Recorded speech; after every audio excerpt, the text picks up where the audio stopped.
한국인이 바이올린을 제대로 할 리가 없어. 너 같은 애들은 그냥 수학이나 열심히 해.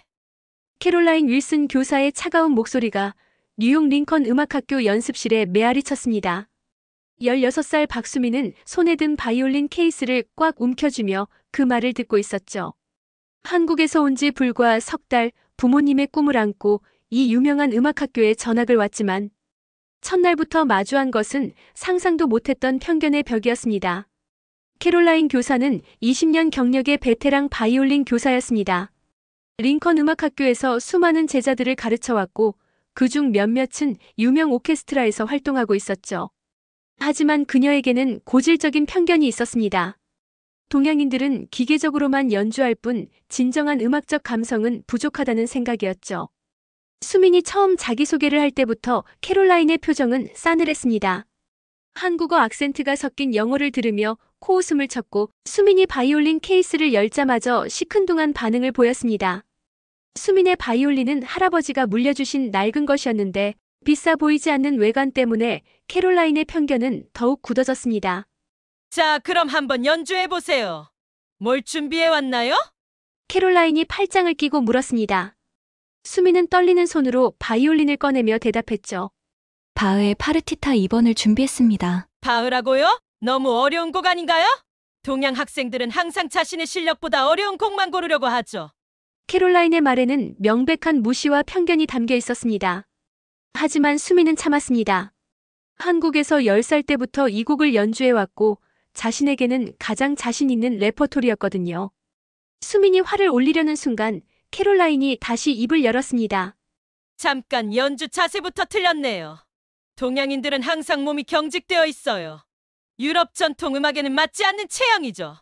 그 말을 들은 수민의 가슴이 답답해졌습니다. 아직 한음도 연주하지 않았는데 벌써 편견 어린 평가를 받고 있었던 것입니다. 캐롤라인은 계속해서 수민의 외모와 자세에 대해 지적했고 마치 동양인이라는 이유만으로 음악적 재능이 부족하다고 단정하는 듯 했습니다. 어서 시작하세요. 하지만 기대는 하지 마세요. 동양인 학생들은 대부분 감정 표현이 부족하거든요. 수민이 바이올린을 턱에 올리고 첫 음을 연주하기 시작했을 때 캐롤라인은 이미 고개를 절레절레 흔들고 있었습니다. 바흐의 파르티타가 아름답게 울려 퍼지고 있었지만 그녀의 귀에는 들리지 않는 듯 했어요. 잠깐 멈춰요. 역시 예상대로네요. 수민이 연주를 멈추자 캐롤라인이 차갑게 말했습니다. 이게 바로 동양인 연주의 문제점이에요. 기술적으로는 틀리지 않았지만 영혼이 없어요. 기계 같다고요. 사실 수민의 연주는 완벽했습니다. 정확한 음정과 리듬, 그리고 깊은 감정이 담겨 있었죠. 하지만 캐롤라인에게는 보이지도 들리지도 않았습니다. 편견이라는 색안경이 모든 것을 왜곡시키고 있었거든요. 다음 주부터 시작된 정규 수업에서 캐롤라인의 차별은 더욱 노골적이 되었습니다. 같은 반 학생들이 모두 모인 그룹 레슨에서 유독 수민에게만 다른 기준을 적용했어요. 백인 학생들이 같은 실수를 해도 괜찮다. 다시 해보자라고 격려했지만 수민에게는 역시 동양인은 이런 부분이 약해라는 식으로 말했습니다. 어느 날 수업 시간 수민이 베토벤 소나타를 연주하고 있을 때였습니다. 다른 학생들은 조용히 듣고 있었는데 캐롤라인이 갑자기 손뼉을 쳤어요. 그만해요. 듣기 괴로워서 더 이상 참을 수가 없네요. 교실이 순식간에 조용해졌습니다. 수민의 얼굴이 빨갛게 달아올랐지만 캐롤라인은 개의치 않았어요. 여러분, 이게 바로 잘못된 연주의 예시입니다. 감정 없는 연주가 얼마나 청중을 지루하게 만드는지 보셨죠?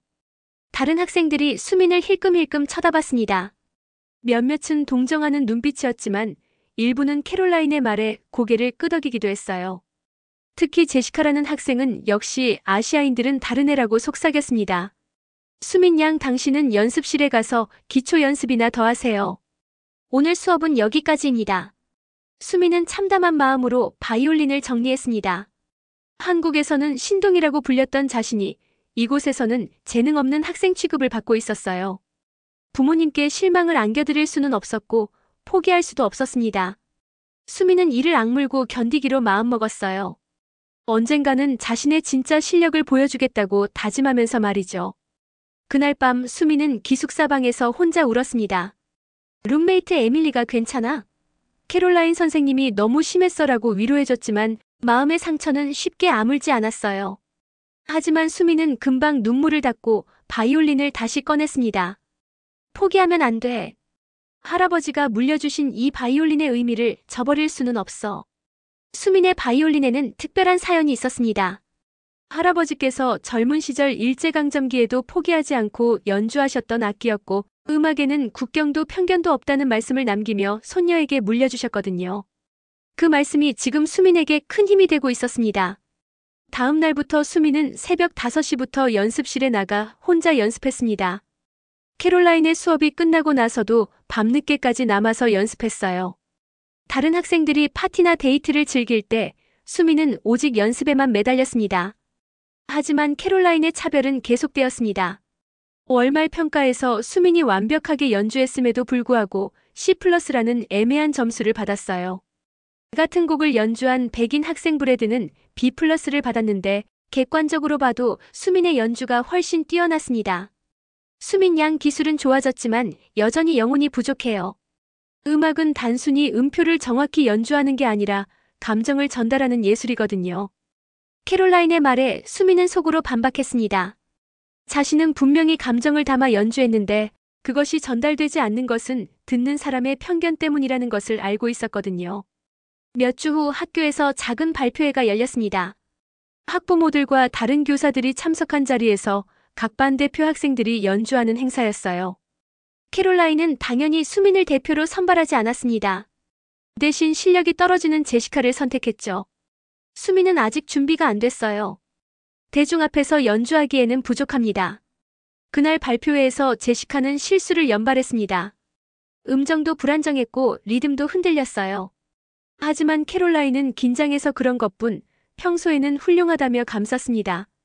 수민은 객석에서 그 모습을 지켜보며 분노와 함께 더 큰 결심을 다졌어요. 언젠가는 모든 사람들 앞에서 자신의 진짜 실력을 보여주겠다고 말이죠. 시간이 흐를수록 캐롤라인의 갑질은 더욱 심해졌습니다. 어느 날 수업 시간, 수민이 모차르트 협주곡을 연주하고 있을 때였어요. 아름다운 선율이 교실에 울려 퍼지고 있었는데 캐롤라인이 갑자기 박수를 치며 연주를 중단시켰습니다. 여러분 잘 들으셨나요? 이것이 바로 감정 없는 연주의 완벽한 예시입니다. 수민의 얼굴이 창백해졌습니다. 다른 학생들 앞에서 공개적으로 모욕을 당하는 것이었어요. 동양인들의 전형적인 문제죠. 테크닉은 있지만 서양 클래식 음악의 정신을 이해하지 못해요. 이건 그들의 문화적 한계입니다. 교실이 죽음과 같이 조용해졌습니다. 일부 학생들은 불편한 표정을 지었지만 아무도 감히 캐롤라인에게 반박하지 못했어요. 그녀는 학교에서 영향력이 큰 교사였고 학생들의 성적과 미래를 좌우할 수 있는 권력을 가지고 있었거든요. 수민 양, 당신이 아무리 연습해도 이 한계는 극복할 수 없을 거예요. 차라리 다른 길을 생각해 보시는 게 어떨까요? 음악은 당신에게 맞지 않아요. 그 말은 수민의 가슴에 비수처럼 꽂혔습니다. 음악은 수민의 인생 그 자체였는데 그것을 부정당하는 것이었어요. 손이 떨렸지만 수민은 꾹 참았습니다. 며칠 후 더욱 충격적인 일이 벌어졌습니다. 캐롤라인이 수민의 부모님께 전화를 한 것이었어요. 수민 양의 부모님이신가요? 저는 링컨 음악학교의 캐롤라인 윌슨 교사입니다. 솔직히 말씀드리면 수민 양은 음악적 재능이 부족합니다. 계속 이 길을 고집하시면 시간과 돈만 낭비하시게 될 거예요. 그날 밤 부모님과의 화상통화에서 수민은 절망적인 표정의 부모님을 봐야 했습니다. 수민아, 정말 선생님 말씀이 맞니? 우리가 너무 무리한 건 아닐까? 아버지의 걱정스러운 목소리에 수민의 마음이 찢어지는 것 같았어요. 하지만 수민은 고개를 저었습니다. 아니에요, 아빠. 선생님이 편견을 가지고 계신 것 같아요. 저는 포기하지 않을 거예요.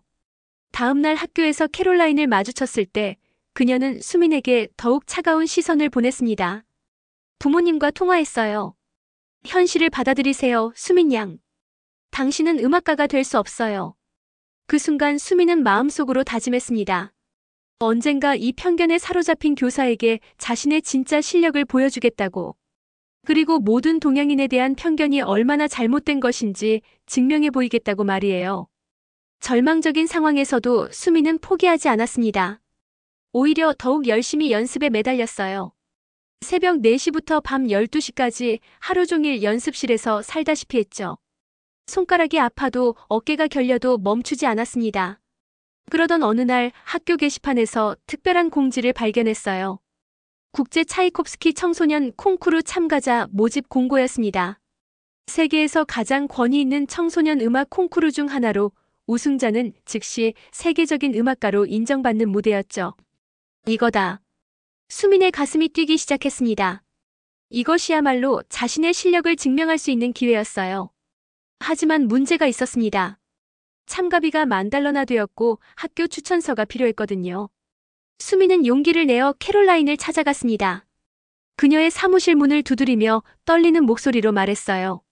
선생님, 차이콥스키 콩쿠르에 참가하고 싶습니다. 추천서를 써주실 수 있나요? 캐롤라인이 고개를 들어 수민을 쳐다봤습니다. 그리고는 크게 웃기 시작했어요. 차이콥스키 콩쿠르라고요? 세상에서 가장 어려운 콩쿠르 중 하나를 당신이 나가겠다고요? 웃음이 멈추지 않았습니다. 마치 세상에서 가장 우스운 농담을 들은 것처럼 말이에요. 수민 양, 현실을 보세요. 그 콩쿠르에는 세계 최고의 젊은 음악가들이 참가해요. 러시아, 독일, 오스트리아의 천재들이 모이는 자리라고요. 당신 같은 수준으로는 1분도 못 버틸 거예요. 수민이 간절한 눈빛으로 말했습니다. 그래도 도전해보고 싶어요. 기회를 주세요. 추천서는 절대 써드릴 수 없어요. 학교 명예에 먹칠하는 일은 할 수 없거든요. 차라리 그 시간에 다른 진로를 생각해보세요.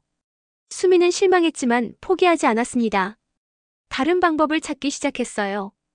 밤늦게 인터넷을 뒤져가며 개인 자격으로 참가할 수 있는 방법을 찾았고 아르바이트를 해서 참가비를 모으기 시작했습니다.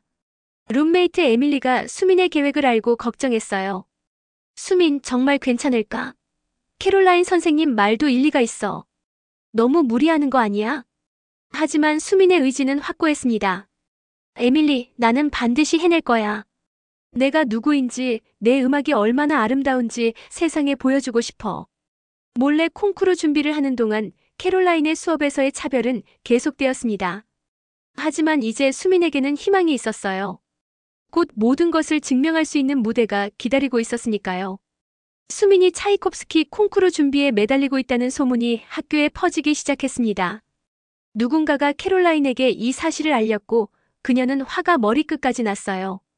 어느 날 수업 시간 캐롤라인이 수민을 교실 앞으로 불러냈습니다. 수민 양, 들리는 소문이 있던데요. 차이콥스키 콩쿠르에 나간다고요? 교실의 모든 시선이 수민에게 집중되었습니다. 수민은 고개를 끄덕였어요. 네, 참가 신청을 했습니다. 캐롤라인의 얼굴이 일그러졌습니다. 정말 어이가 없네요. 제가 분명히 말렸는데도 고집을 부리는군요. 그녀는 다른 학생들을 둘러보며 말했습니다. 여러분, 이게 바로 동양인들의 문제점이에요. 자신의 한계를 모르고 무작정 도전하려고 해요. 현실 감각이 없다고요. 학생들 중 몇몇이 킥킥거리며 웃었습니다. 제시카가 소리내어 말했어요. 진짜 웃기네. 차이콥스키 콩쿠르에 나간다니. 캐롤라인이 더욱 신랄하게 공격했습니다. 수민 양, 당신이 그 무대에 서는 순간 전 세계 사람들이 웃을 거예요. 동양인이 서양 클래식을 흉내내려고 한다고 말이죠. 학교 명예만 떨어뜨릴 뿐이에요. 수민의 눈에 눈물이 맺혔지만 참았습니다. 캐롤라인은 멈추지 않았어요. 더욱이 당신은 학교 추천도 받지 못했잖아요. 그게 무슨 의미인지 알아요? 학교에서 당신의 실력을 인정하지 않는다는 뜻이에요. 그래도 저는 해볼 거예요. 수민이 떨리는 목소리로 말했습니다. 정말 고집이 세네요. 좋아요, 그럼 내기를 해볼까요? 캐롤라인의 눈에 악의적인 빛이 번뜩였습니다. 만약 당신이 예선도 통과하지 못한다면 이 학교를 그만두세요. 음악을 완전히 포기하고 말이에요. 교실이 숨을 죽였습니다. 너무나 가혹한 조건이었어요. 하지만 만약에, 정말 만약에 당신이 입상이라도 한다면. 캐롤라인이 비웃으며 말했습니다. 제가 공개적으로 사과하죠. 그리고 당신을 최고의 학생으로 인정하겠어요. 하지만 그럴 일은 절대 없을 거예요. 수민은 잠시 망설였습니다. 너무나 위험한 내기였어요. 하지만 이것이 마지막 기회일지도 모른다는 생각이 들었습니다. 좋습니다. 약속하세요. 수민의 단호한 대답에 캐롤라인이 만족스러운 미소를 지었습니다. 훌륭해요. 여러분 모두 증인이에요. 수민 양이 예선 탈락하면 음악을 포기한다고 했으니까요. 그날 밤 수민은 연습실에서 새벽까지 연습했습니다. 이제 정말로 후퇴할 곳이 없어졌어요. 성공하거나 모든 것을 잃거나 둘 중 하나였습니다. 드디어 차이콥스키 콩쿠르 당일이 되었습니다. 모스크바의 차이콥스키 콘서바토리 대강당에는 전 세계에서 온 최고의 젊은 음악가들이 모여 있었어요. 러시아, 독일, 프랑스, 이탈리아의 천재들이 한자리에 모인 것이었죠. 수민은 무대 뒤에서 떨리는 손을 달래고 있었습니다. 다른 참가자들의 연주 소리가 들려올 때마다 긴장이 더해졌어요. 모두 상상을 초월하는 실력자들이었습니다. 한편 뉴욕의 링컨 음악학교에서는 캐롤라인이 동료 교사들과 함께 인터넷 생중계를 지켜보고 있었어요. 정말 나갔네요, 그 아이가. 동료 교사가 말했습니다. 곧 창피를 당하고 돌아올 거예요. 현실을 깨닫게 될 테죠. 캐롤라인이 확신에 찬 목소리로 대답했습니다. 드디어 수민의 차례가 되었습니다. 무대에 오르는 순간 수천 명의 관객과 심사위원들의 시선이 집중되었어요. 수민은 깊게 숨을 들이마시고 할아버지의 바이올린을 꺼냈습니다. 할아버지, 저를 지켜봐 주세요. 수민이 선택한 곡은 차이콥스키 바이올린 협주곡 라장조였습니다. 가장 어려운 곡 중 하나였지만 수민에게는 가장 자신 있는 레퍼토리였어요. 첫 음이 울려 퍼지는 순간 대강당의 분위기가 완전히 바뀌었습니다.